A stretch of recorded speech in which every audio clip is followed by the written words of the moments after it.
Alright, this video is on being grateful despite ungrateful considerations. A lot of people had little bits and pieces of the truth. I needed just one person to stick with me and to pay attention and see what's going on. And it needed to be in person, somebody who could go in with me to the police station, and it should have been an autism advocate. It should have been somebody who specializes in disabilities, somebody who understands, somebody like Tamara from Region 1, Nebraska. Tamara's from Longmont, originally. Now, a lot of people contributed finances. Fuck yes. Thank you very much for everything that you've done. Thank you for the food. Thank you for the roof. Thank you for the shelter. The thing is that there should have been a professional standards, or a professional standard as far as dealing with me. Especially given consideration of all the things that I had gone through in the previous year.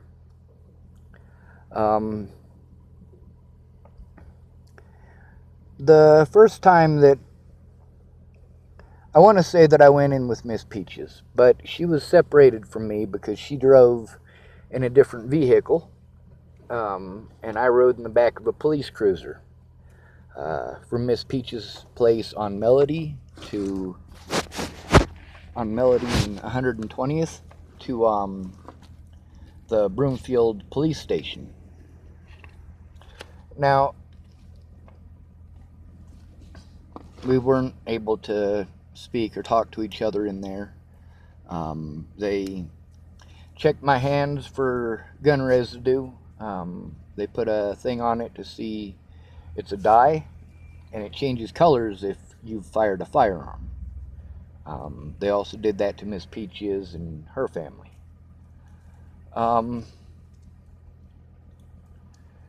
The second time that Miss Peaches was going to go in with me was not until, I believe, June or July.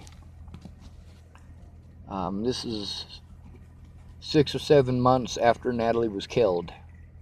I'd been trying that entire time to get somebody to go in with me to the police station. The entire time. The whole time I'd been trying to get the police to take my telephone and all of the evidence on it. I'd been trying to call multiple places to try to get help with this, but everywhere that I called, they're like, it's out of my jurisdiction, out of my jurisdiction. Even if it was in their jurisdiction, it was out of their jurisdiction. That's when Mandy Hughes and Katie Kate both offered to go in with me. With Katie Kate, she had only set aside an hour, and I really had to go to the bathroom. I was running late, and that was my fault. However, an hour was not going to cover it. Not even close. And the more I tried to speak out, the more terrible things that these officers did to me. A lot of people, from Karamia, aka Cara Rogers, to Aaron Cockerham, to Miss Peaches, to Mandy Hughes, to Alyssa Rainwater, to, well, a lot of people tried to make reports. The police just didn't care. Is that true? No! They did care. That's why they weren't going to take a report. They knew that their officers had done wrong. They knew that if they had to press charges against even one of them, that all of them would go down. And, well, yeah, it's that deep. Now, you guys think of corruption as evil people who do evil things and, like the mob, like the mafia, like you paint them folks. In reality, it's, I don't want my friend to get in trouble. I don't want other people in my group to get in trouble. Kind of like Black Lives Matters with Zaid Atkinson. Zaid Atkinson is a black person. They don't want that black person being in trouble for being black. Even if he did do something wrong, which he didn't. But then they claim that Sammy Leon Lawrence IV did, and he looks a lot more homeless than Zaid Atkinson. James and John, these are two homeless folks in Boulder, Colorado. James, I believe, still lives there. John moved on. He got a littering ticket. He picked up garbage in Boulder for like 22 years, something like that. And they gave him a ticket for littering for picking up garbage. I may not have had people that were sober enough or had enough time to sit down and actually collect evidence with me. I mean, I really had to beg. People gave their word, but then they couldn't, and they couldn't, and they couldn't, and they couldn't. And even though that is specifically, for everywhere that I went, that is specifically what I went for. To collect evidence and to write my story and show people what's going on. And also not just cite my sources, but also cite other victims. And there's quite a few. David and Betsy Prowell, they may have played victim, but they were victimized by the Boulder Police Department. Both of them. I also saved screenshots of that, because I'm smarter than the average bear.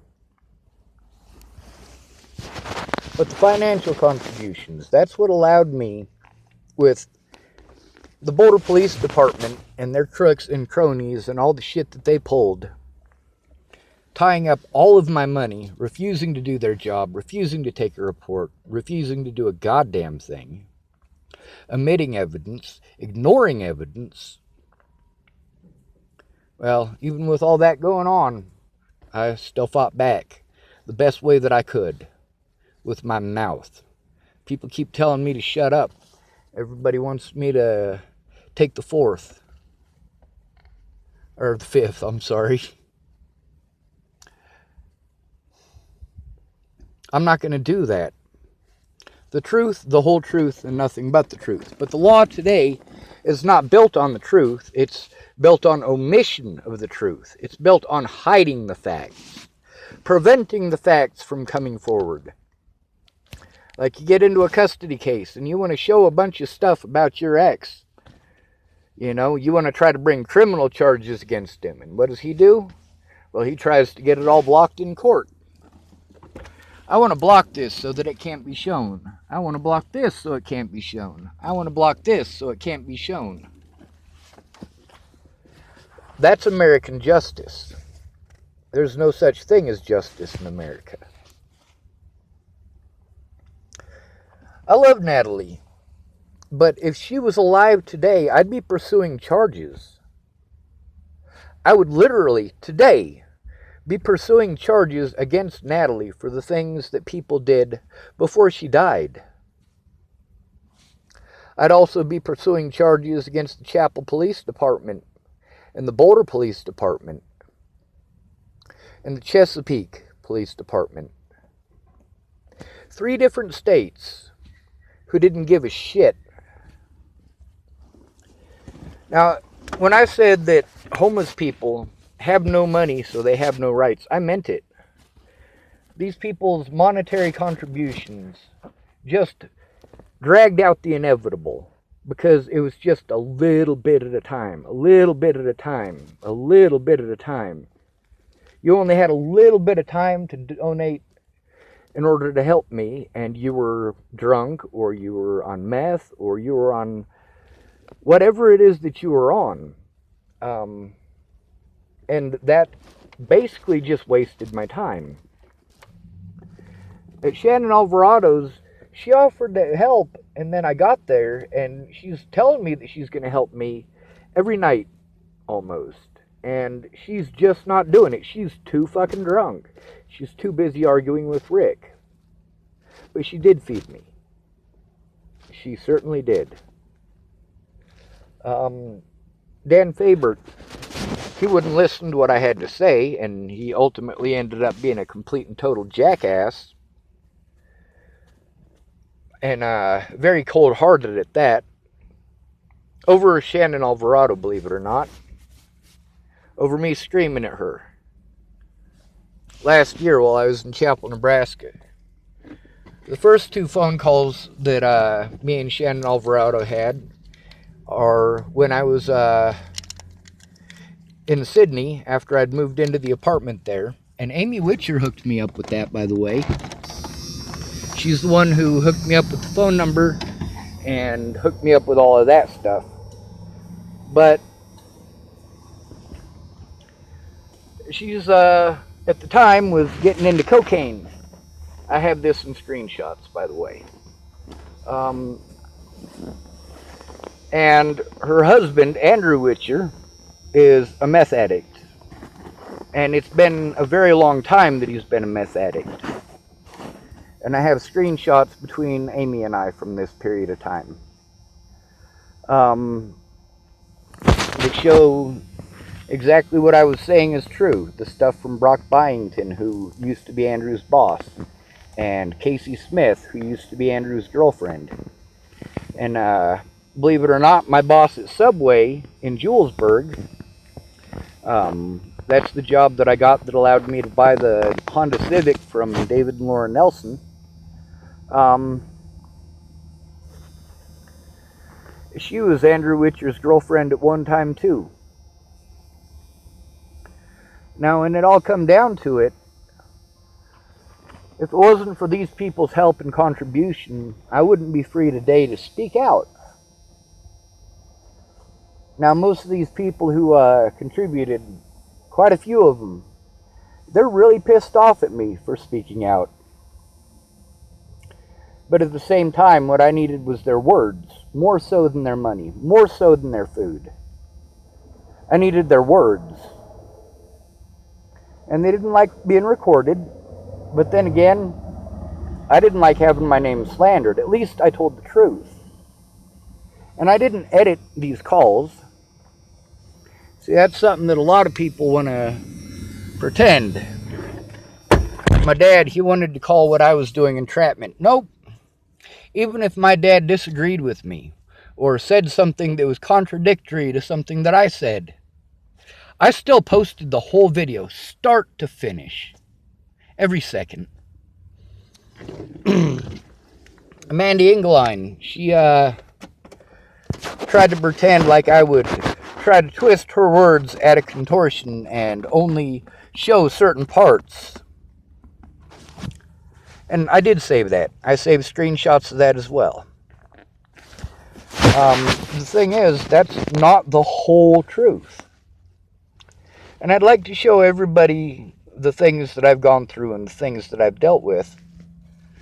But because of my physical abilities, my financial abilities, and my lack of a place where I can just sit without screaming, without other people screaming, because when you see me screaming, I'm overwhelmed. I am completely overwhelmed. There is that much to go through. There are that many screenshots. There are that many people involved. There are that many threats. There are that many people who played victim. One woman, she threatened my life and threatened to cut off my balls. And when I got back a hold of her to let her know I forgive her for being wrong, she started typing a bunch of really mean shit at me. And then she had her friend start coming at me, claiming that I got a hold of this woman first, and so on and so forth. Then again, I got screenshots that prove otherwise. As far as editing these things, you know, I'm lucky that I'm able to take the screenshots, let alone have the time to actually edit them. I mean, I have so many things on my plate, so many places to call. And with as many people as I had to deal with that weren't able to keep their word or weren't willing to keep their word or so on and so forth, I do try to record every call. I'm not successful. I've had easily 20 phone calls that I made that I thought they were recording and they weren't. And then there were probably an additional 10 to 15 of them that I started recording, and for some odd reason, my phone, when it got completely full, it didn't just stop recording, it didn't save the recording. So I tried to take my telephone and transfer it to this here computer before it gets that full. Problem is, I've got 2 full computers and a whole bunch of, where are they at the moment? I believe they're in my pocket. This one's 256 gigabytes. This one's 32 gigabytes. This one is 64 gigabytes. And then, of course, there is, let me get this out of here. It's a scan disk. This key fob, I got this from Alicia Bollinger for my birthday in Chesapeake, Virginia. Well, Norfolk, Virginia, at Elliot's Coffee Grounds. Do people generally give stalkers gifts? That's what I want to know. Because if that makes sense to you, then you're a fucking wingnut. You are out your damn mind. And that's the thing about Natalie and Alicia. They were my friends. They wanted to hide the fact that we were friends from their parents. From their mom in specific, because of her opinions. You like that? Opinions. With the Maddie Boa messages, you get to see some more. It's opinions. These people made my life such hell that I was literally begging people for an entire year to blow my head off. I was literally trying to buy enough pills to kill myself or trade my vehicle for enough pills to kill myself. And begging everybody that I knew to shoot me in the head. From James Golden to, you know, the list is fucking huge. This one's 64 gigabytes as well.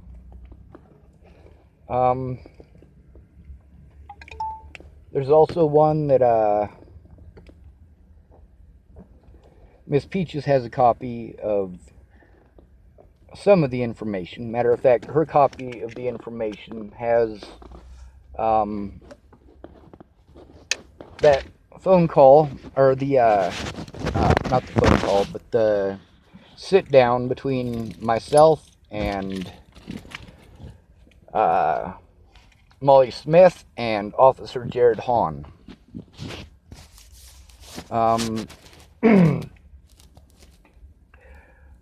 On my stuff, those files are corrupted. That's what the Broomfield Police Department did. They are the Sheridan Police Department, Officer Brian Valenzuela. There's a lot of evidence that's missing. There's a lot of evidence that's missing off of my computer. There are personal items that are missing. There's artwork of mine that's missing. I mean, these people really did some bad things. They did everything in their power to try to cover up for their own wrongdoing. Also, I did threaten to sue every single lawyer that I had.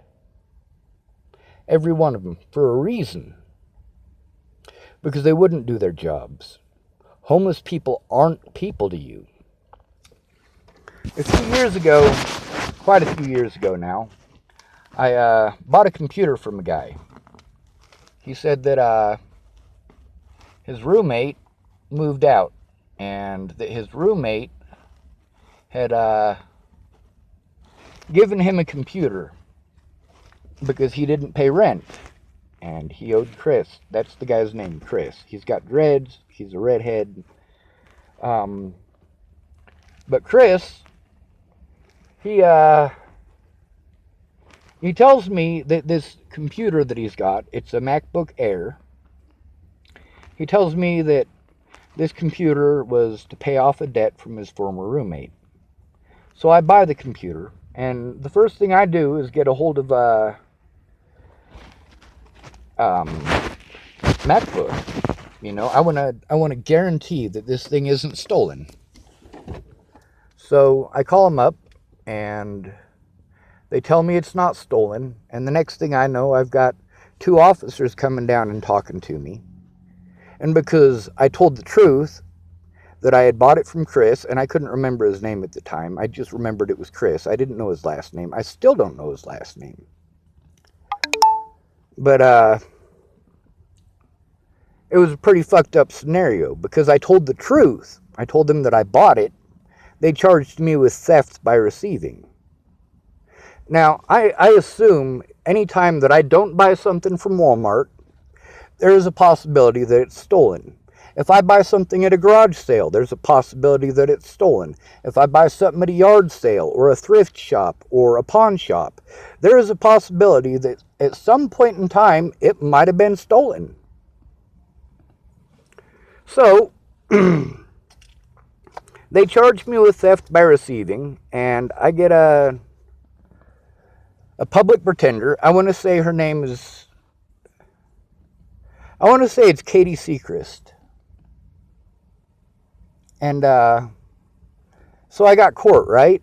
And court, I'm supposed to have it in the morning. And she comes out, and she's basically telling me that she's not going to defend me. No matter what, she's not going to defend me. She's sending me into a panic attack, and I'm like, hey, I'm not going to plead fucking guilty to something I didn't do. I mean, the thing is that it was reported as stolen. And Chris, I talked to him later on, and I was really pissed off at him. And he's like, yeah, well, you know, he gave it to me, but his parents reported it as stolen. And I tried to get him to go down to the police station, but he wouldn't. Now, Katie Sechrist, after about,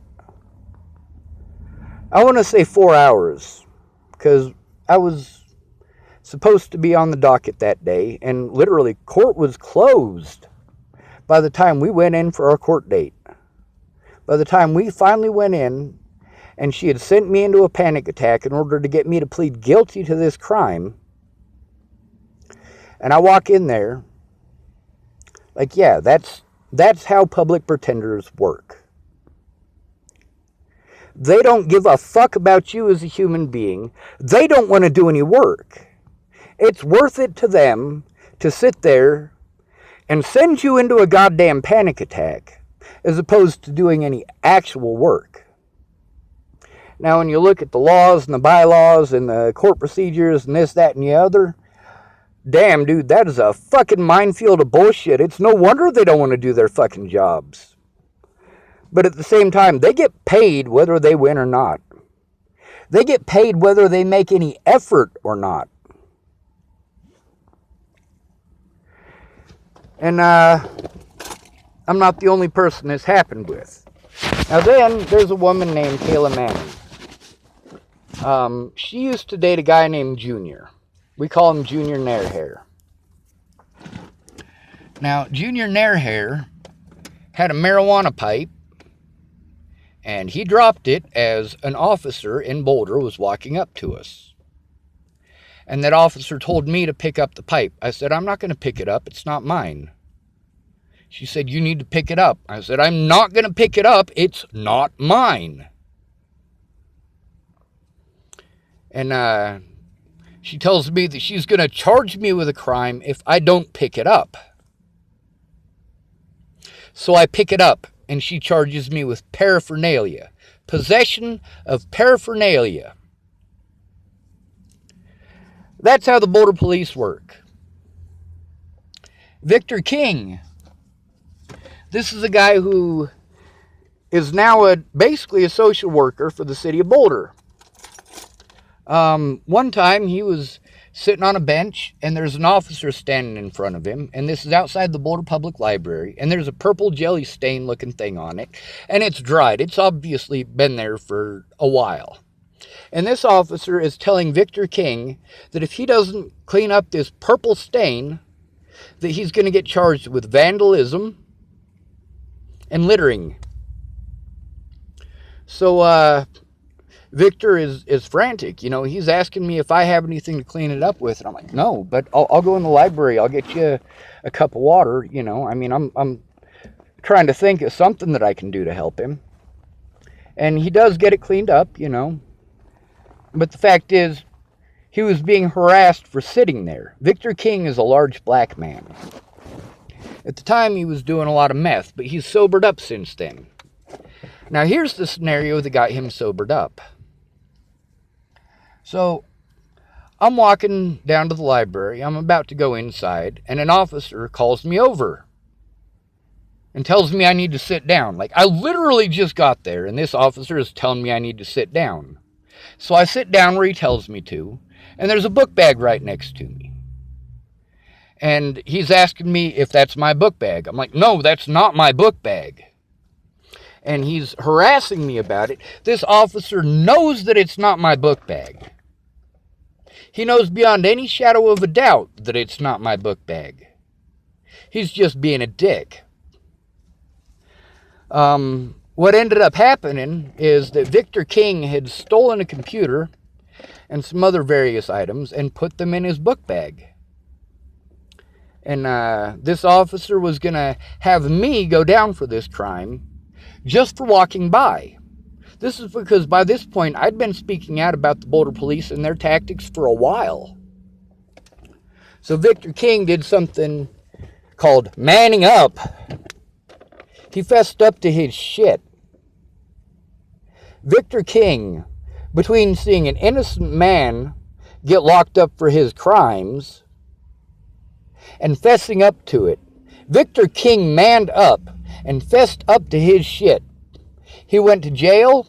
He got out. They gave him a job as a drug counselor.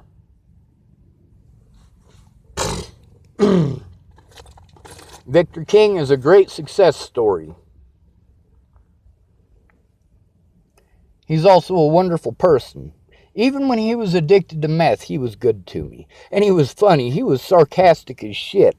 And sometimes his humor was dry, but you know, most of the time he had a smile on his face. Positivity. That's the thing that's been lacking in almost every environment that I've been in, is positivity. With Lana fucking snapping all the goddamn time. And she has different interests than me. And if I don't have the same interests as her, she snaps at me. If I say anything about my interests, she snaps at me. If I say anything about the help that I need with Natalie's case, she snaps at me.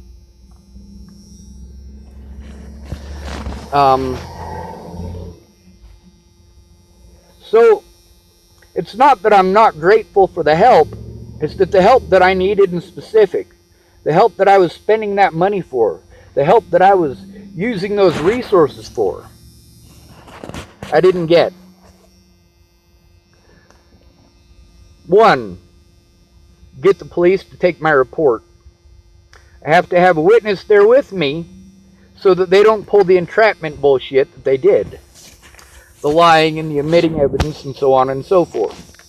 If Peaches had been able to go in with me that day when Brian Valenzuela and the Secret Service and the FBI and Amanda Jonas were all at that, it's basically a center to help out homeless. If Miss Peaches had gone in there with me, they wouldn't have done the things that they did, and they wouldn't have gotten away with the things that they did. I'd have had a witness to prove that they had not kept their word and that they had lied outright. So the first thing that money was needed to go for, the first thing that I actually needed was actually a safe place where I could gather all of this evidence. The second thing that I needed is somebody to go in with me to make the police do their fucking jobs.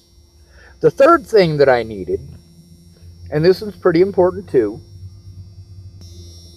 was somebody to teach me how to do these things. I mean, the Bollingers had such a head start at trying to frame me by omitting so incredible much.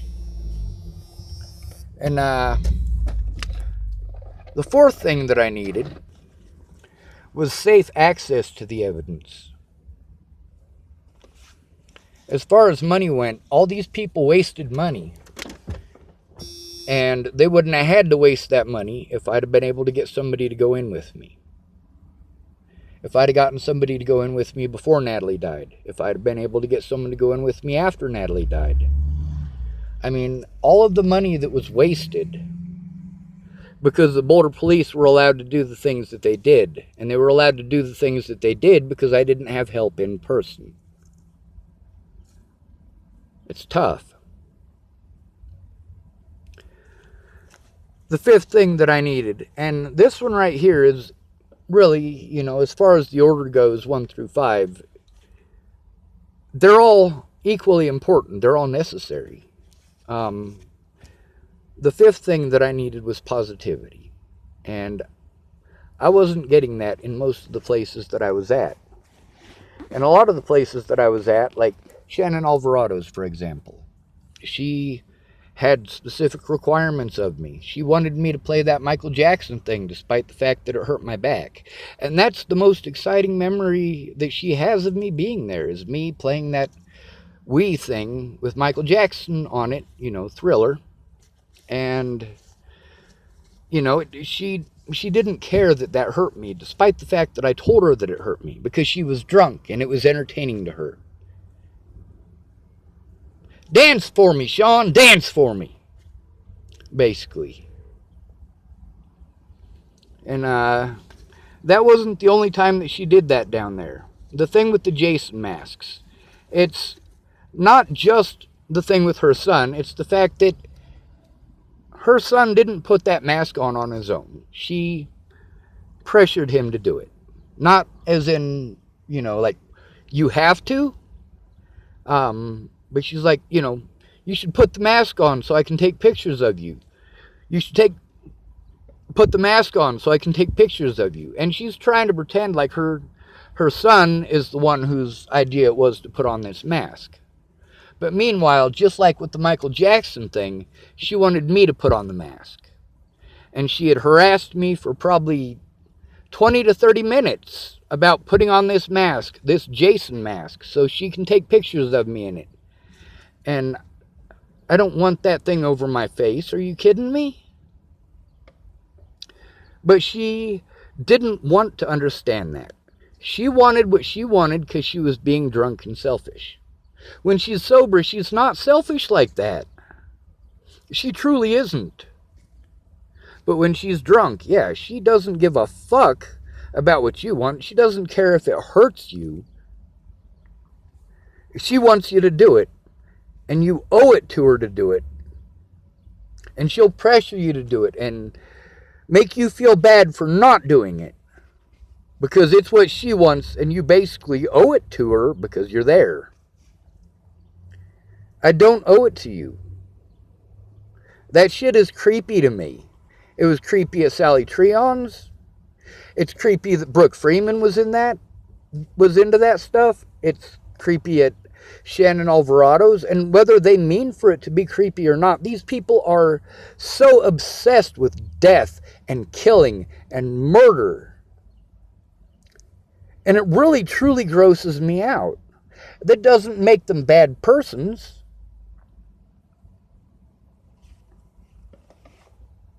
And it doesn't make me ungrateful. It just creeped me the fuck out. And I noticed that most of the people who are into the death and the murder and all of that kind of stuff, I mean, they really have a messed up way of thinking. All of them that I encountered. They have a very messed up way of thinking. And Shannon, like almost every time that we were supposed to sit down and work on that stuff, she's wanting to tell me about a bunch of other cases, you know? And I'm like, what do these other cases have to do with me? Why do you keep bringing up all of this other stuff? I need to gather the evidence. I need to make phone calls. I need to be able to do things like that. I need access to a printer. Meanwhile, while I'm at Shannon Alvarado's, I did so much work there. I mean, I was in pain constantly the whole time that I was there. That room that they call Sean's room, like, I cleaned that room out. You couldn't even open the door. And I opened it up, and I literally pulled out 5 bags of garbage out of that place. 5 bags of garbage. And at least 2, maybe 3 of those were top to bottom full of alcohol bottles that she's blaming on her ex. And she keeps talking about how he's an alcoholic. He's the alcoholic. He's the alcoholic. I don't know that. I do know that Shannon's an alcoholic. I do know the way that she acts when she gets drunk is, number one, not appropriate. But also, number 2, it's creepy as fuck. Number 3, she becomes bipolar as all hell when she's drinking. She can be happy one minute, screaming the next, crying the next. And literally, her boyfriend is in the same room as both of us. And she's talking shit on her boyfriend to me. And wanting me to agree with her, and I refused. She was in the wrong, but I wasn't going to tell her that she was in the wrong. Because first of all, it's not my business. And second of all, if you tell a fucking drunk person they're wrong, they get irate as fuck. Kind of like she did when I was like explaining to her how she gets when she's on alcohol. And she tries shoving it off on Chris, the guy who's working on her house. She did the same thing to Chris that she did to her boyfriend. She's talking to me while he's working on her house.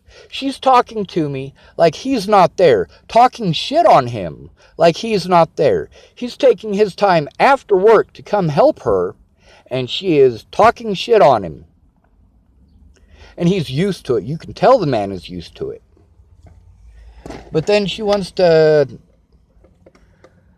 when I bring up her alcoholism, instead of admitting that she's an alcoholic and that is something that had a major effect on what was going on at her house, she wants to throw it all on Chris by saying, what? Well, Chris got into 2 accidents in his Jeep because he was drinking. Shannon, that has 0 bearing on me being at your house and you being an alcoholic. This is you pitching the bitch. That's what it's called on the streets. Pitch the bitch. And they say, don't pitch the bitch. That's what they say on the streets, bud.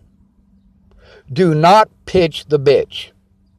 And that's not anything like that Wall Street movie where they are basically saying, don't sell anything to a woman.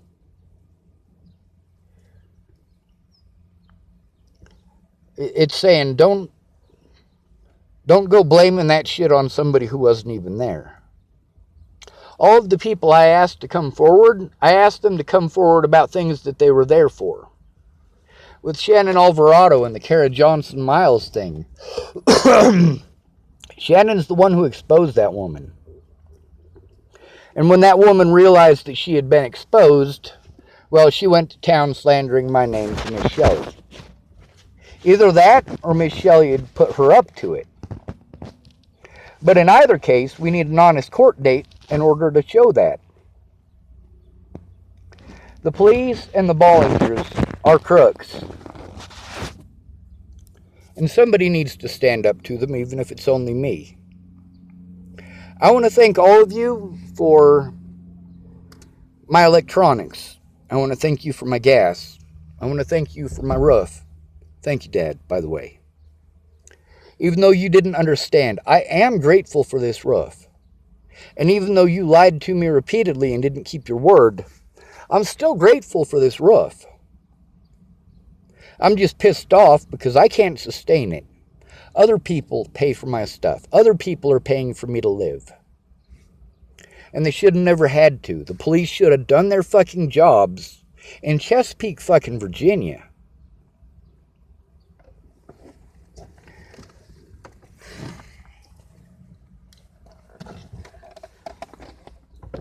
If they'd have done their jobs in Chesapeake, Virginia, it would have made all the difference in the world. But hindsight is 20/20, right?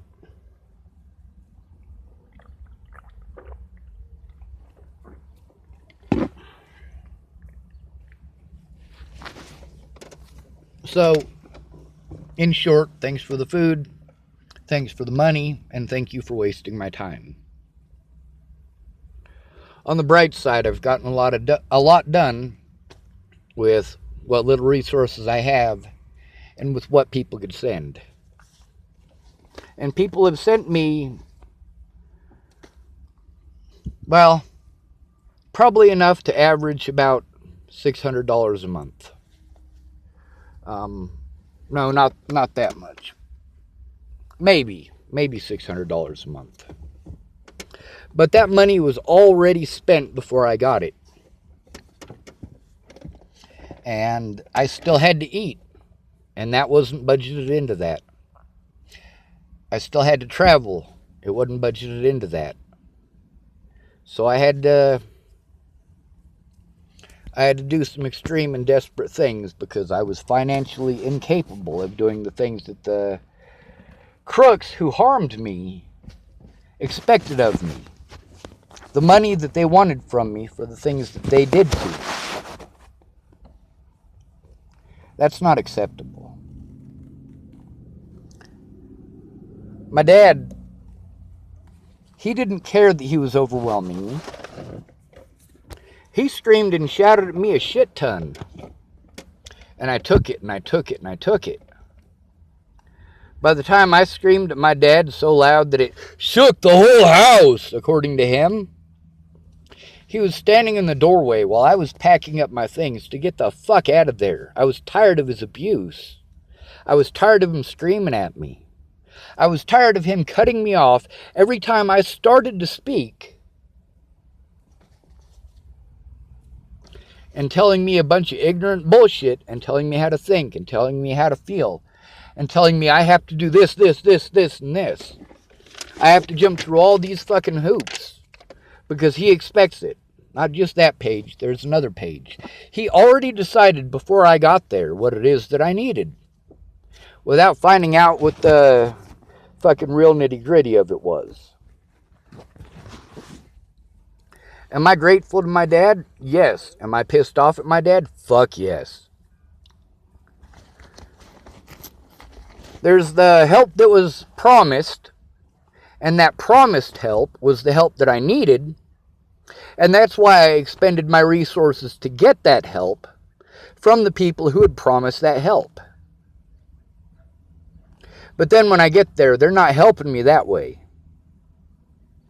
No, I follow my end of the deal. I jump through all of their hoops. And then their hoops that don't work, and I'm showing them that they fucking don't work. But they don't want to go in and see that. They just want me to do it all and assume the worst. If it doesn't work out, it must be my fault. I must not have tried. I must not have made any effort. That sucks. Because we made an agreement. I expended my resources for a specific deal. We had a verbal agreement. And you broke that verbal agreement. So I end up jumping through and wasting all of my resources to jump through hoops that aren't going to fucking work, that I've already jumped through repeatedly, so I already know they're not going to work. But I'm trying anyway, and I'm making an honest effort anyway. And these people want to get angry at me for speaking out after they wasted my time and wasted my resources. No, you don't get to play victim.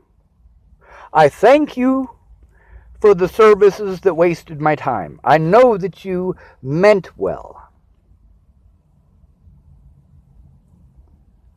But at the same time, I'm dealing with the Boulder Police Department. These are the same people that went out of their way to try to harm Victor King for sitting on a park bench. These are the same people that gave a man a littering ticket for picking up garbage. These are the same people that tried to frame me for stealing a fucking computer that I didn't steal. Twice. Thank goodness for Victor King. Why? Because his voice on that day, when those officers were trying to frame me for a computer that Victor stole, Victor made his voice matter. He was not going to let an innocent man go down for shit that he did.